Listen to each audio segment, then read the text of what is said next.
Hi viewers, welcome to our channel.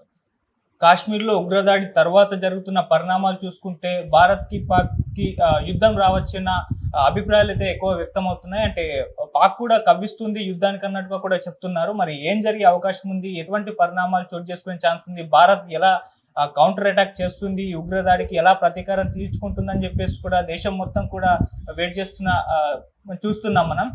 So ఇప్పుడు ఇదే అంశం మీద మరి ఎటువంటి పరిణామాలు చోటు చేసుకోబోతున్నాయని తెలుసుకోవడానికి ప్రజెంట్ మనతో పాటు సీనియర్ జర్నలిస్ట్ శ్రవణ్ కుమార్ గారు ఉన్నారు. వారితో ఒకసారి మాట్లాడి దీనికి సంబంధించిన వివరాలు అయితే తెలుసుకునే ప్రయత్నం చేద్దాం. సార్ నమస్కారం సార్. నమస్తే అండి. సార్ మనం యూరి తర్వాత సర్జికల్ స్ట్రైక్ చేయడం చూసాం. ఆ తర్వాత పుల్వామా దాడి తర్వాత కూడా ఎయిర్ స్ట్రైక్ చేసేసారు. ఇప్పుడు కూడా ఖచ్చితంగా ప్రతీకార చర్య భారత్ చేస్తుందని పాకిస్తాన్ కూడా గ్రహించింది. అందుకే బార్డర్ దగ్గర ఉన్న వాళ్ళందరినీ కూడా ఎవరైతే ప్రజలు ఉంటారో వాళ్ళందరినీ అటు పంపించేశారు. అక్కడ ఎక్కువగా సైన్యాన్ని మోహరించేశారు. సో అంటే వాళ్ళు ముందే గెస్ చేశారు. ఇప్పుడు ఇది భారత్ ఎలా కౌంటర్ చేయబోతుంది దీన్ని? ఇది ఏమన్నా అంటే అది ఆల్రెడీ పాకిస్తాన్ యుద్ధానికి కవ్విస్తున్నట్టుగా కూడా తెలుస్తూ ఉంది. సింధు నది ఏదైతే ఉందో దాని నీటిని ఆపేయడం అనేది యుద్ధానికి మేము యాక్ట్ ఆఫ్ వార్ అని చెప్పేసి వాళ్ళు అనౌన్స్ కూడా చేశారు. అంటే కావాలని పాకిస్తాన్ కవ్విస్తుంది అనుకోవచ్చా సార్? కాశ్మీర్ విషయంలో జోక్యం చేసుకోవడమే వాళ్ళు చేసినట్టు పొరపాటు, ధైర్యమైన స్టెప్ అని చెప్పాలి. అంటే ఏదైనా జరిగితే యుద్ధం జరుగుతుందని కూడా వాళ్ళు అంచనా వేస్తూనే ఉంటారు. అందున భారతదేశానికి భారతీయ జనతా పార్టీ నరేంద్ర మోడీ వచ్చిన తర్వాత అంత ఈజీగా కవ్వింపులు చేస్తే అంత ఈజీ అయిన విషయం కాదు, పరిహాసం కాదని కూడా వాళ్ళు అనుకుని ఉంటారు. అయినా కూడా ధైర్యం చేశారంటే ఖచ్చితంగా యుద్ధానికి సిద్ధమయ్యారని చెప్పాలి. వాళ్ళ వినాశనాన్ని వాళ్ళ మరణ శాస్త్రంలో వాళ్ళే రాసుకున్నారని కూడా చెప్పాలి. ఖచ్చితంగా సర్జికల్ స్ట్రైక్ కానీ ఏం జరిగినా కూడా అవి గతం జరిగాయి, ఇప్పుడు కూడా జరుగుతాయి. కానీ జరుగుతాయని వాళ్ళు ముందొస్తూనే ఉంటారు. కానీ ఎప్పుడు కూడా యుద్ధ నీతిలో ఏముంటుందంటే శత్రువు అప్రమత్తంగా ఉన్నప్పుడే దాడి చేయాలి. వాళ్ళ అంచనాన్ని తలకిందులు చేస్తూ దాడి చేయాలంటుంది. మరి ఈసారి ఏ విధమైన దాడి చేస్తారు, ఏ విధంగా పై చేయి సాధిస్తారనేది మన దేశ త్రిదళాల యొక్క వ్యూహం అది. మనం ముందు అంచనా వేయలేం. ఖచ్చితంగా మాత్రం ఇలాగే చేస్తామని చెప్పలేకపోయినా తగిన గుణపాఠం అయితే చెప్తారని మనం చెప్పవచ్చు. ఓకే. సరే, ఉగ్రదాడి జరిగిన తర్వాత ఒక ఇంటెలిజెన్స్ ఫెయిల్యూర్ అని చెప్పేసి కూడా వినిపించాయి. చాలా మంది అభిప్రాయాలు అయితే వ్యక్తం చేశారు. ఇంటెలిజెన్స్ ఫెయిల్యూర్ కూడా ఉంది. వాళ్ళు ముందే హెచ్చరించలేదని చెప్పేసి. నిన్న అఖిలపక్ష మీటింగ్‌లో అమిత్ షా గారు కూడా దీన్ని లేవదీశారు. ఇంటెలిజెన్స్ ఫెయిల్యూర్ ఉందని ఆయన కూడా చెప్పినట్టుగా ఒక వార్త అయితే వైరల్ అవుతుంది. నిజంగా ఇంటెలిజెన్స్ ఫెయిల్యూర్ కనిపిస్తుందా సార్ ఈ దాడి తర్వాత? ఈ సమయంలో మనం చర్చించాల్సిన అవసరం కాదు. ఎందుకంటే ఒకవేళ ఫెయిల్ ఉన్నా ఏదన్నా ప్రభుత్వం మీద నిందించాల్సి వస్తున్నప్పుడు ఈ సమయంలో మనం అనాల్సిన అవసరం కాదు అది. అదేమో అంతర్గత చర్చల్లో ఉండాల్సిన అవసరం. అయినా కూడా వైఫల్యం జరిగినప్పుడు ఇంటెలిజెన్స్ లోపం ఉందనే చెప్తారు. ఎంత బాగా గొప్పగా చెప్పినా కూడా నష్టపోయినప్పుడు, ఓడిపోయినప్పుడు ఎన్ని కారణాలు చెప్తారో, మనం నష్టపోయినప్పుడు కూడా కారణాలు ఉంటాయి. ఇంటెలిజెన్స్ వైఫల్యం ఉంటుంది. బహుశా పుల్వామా దాడిలో ఇంటెలిజెన్స్ వాళ్ళు దాడి చేయొచ్చనే అవకాశం ఉందని చెప్పినప్పుడు కూడా దాడి జరగడం వల్ల పరువు పోగొట్టుకున్నామని చెప్పేసి వీళ్ళు ముందే ఒప్పుకుంటున్నారు. ఇంటెలిజెన్స్ వైఫల్యం ఉందని వీళ్ళేమైనా ఒప్పుకుంటున్నారేమో రాజకీయమైనటువంటి ఉన్నాయి అది. దాని మీద విజ్ఞత గల పౌరుడిగా దాన్ని ఇప్పుడే వ్యతిరేకించడమో, దాన్ని ఖండించడం అలాంటివి చేయకూడదు. సంయమనం పాటించాలనే నా వ్యక్తిగత అభిప్రాయం.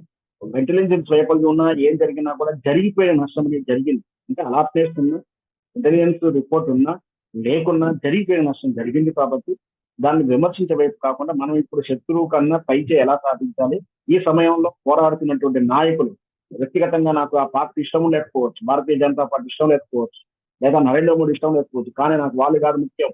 ప్రతి పౌరుడు ఈ మాట అనుకోవాల్సింది. అంటే కాంగ్రెస్ పార్టీ వాళ్ళు కానీ, ముస్లింసే కానీ ప్రతి పౌరుడు కూడా అనుకోవాల్సింది. ఈ సమయంలో భారతదేశానికి త్రివిధాల దళాధిపతులకు మానసిక స్థైర్యాన్ని ఇవ్వాలి, ఆత్మస్థైర్యాన్ని ఇవ్వాలి. విమర్శలు చేయకూడదు.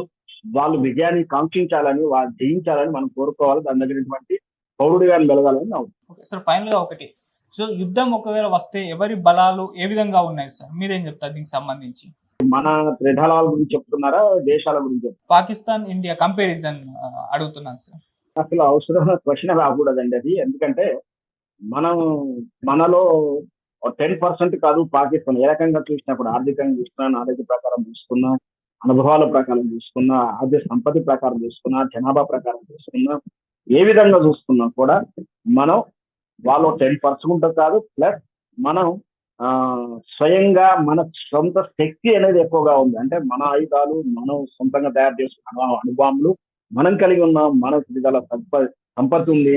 మనకు నావీ చూసినా, ఎయిర్ ఫోర్స్ చూసినా, మిలిటరీ చూసినా, గ్రౌండ్ చూసుకున్నా, ఎన్ని రకాలు చూసుకున్నా, ట్రైనింగ్ విషయంలో చూసుకున్నా, టెక్నాలజీ ప్రకారం చూసుకున్నా చాలా చాలా చాలా అడ్వాన్స్ ఉంది. కానీ పాకిస్తాన్ వాళ్ళ జీతాలు ఇవ్వలేక సైన్యాన్ని కూడా పోషించలేకపోయింది. పైగా వాళ్ళు ఏం చేసినా కూడా వెనక అమెరికా ఉందనో, వెనక నాకు పెట్టుబడిదారీ వ్యవస్థల ఏదైతే ఆ చైనాలు గాని, అమెరికా లాంటి ఆయుధాలు అమ్మేటువంటి ఒక ఆయుధ కర్మాగారాల దేశాలు ఉన్నాయని వాళ్ళని చూసి వీళ్ళు ఎప్పుడూ కూడా ఎగిరి పడతారే గాని, వాళ్ళ స్వయం బలం కాదు. వాళ్ళ స్వయం బలమే ఉండి ఉంటే ఈ బలిస్తాన్‌లో జరుగుతున్న ఏర్పాటువాదం గాని, ఇతరత్ర విషయాల్లో కూడా ఎప్పుడో విజయం సాధించేవాళ్ళు. పాకిస్తాను మనకు పోటే కాదు. ఎందులో కూడా ఏ రకంగా చూసినా పోటే కాదు. కేవలం పాకిస్తాన్‌కి ఇచ్చే విలువ ఏంటంటే, అది మన అంతర్భాగంలో ఒకనాటి భాగం అది.